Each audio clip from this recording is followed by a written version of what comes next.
Some Michigan residents will be getting absentee ballots in the coming weeks, and the biggest ticket on the ballot is, of course, the governor's race. Of course. Our political reporter Rachel Louise Jess spoke with both Governor Gretchen Whitmer and Tudor Dixon one-on-one about some of the key issues that have already come up as they campaign.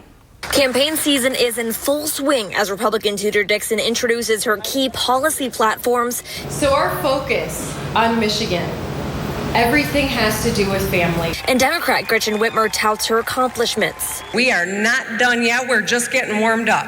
One issue consistently floating to the surface with voters, abortion. Dixon has previously said she believes only in the life of the mother as an exception for abortion. When I asked her about her stance last week, she said the issue was not relevant. The fact that this has come up as an issue is what I called out on Twitter the other day. This is not an issue in the governor's race. This is a bright, shiny thing that she is holding up to distract from her record. Dixon still lists pro-life values as one of the top issues on her campaign website. I've shared my personal stance. This is not an issue that the governor has an impact on. Her website has a quote from a Right to Life PAC chairman saying Dixon, quote, possesses the ability to lead Michigan towards being a life-affirming state. Whitmer has been involved in court disputes since April to legalize abortion access in Michigan and says abortion is a key line in the sand in this race. Reproductive rights is on this ballot, both, and it's a ballot initiative and in this governor's race.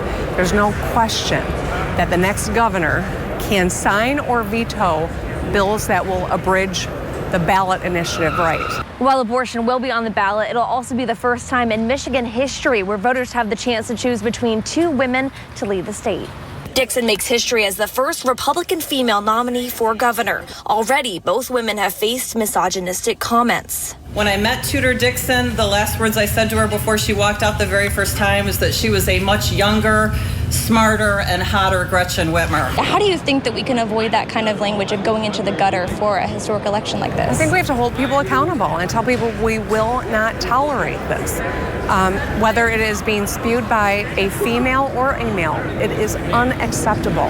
This is an important election. This is about leadership. I think as women, we always deal with things like this, and it's something that women throughout their careers have had to deal with. My goal is to make sure that we are focused on policy, that the people of the state of Michigan are focused on our policy. Candidates have just 49 days until Election Day to focus voters.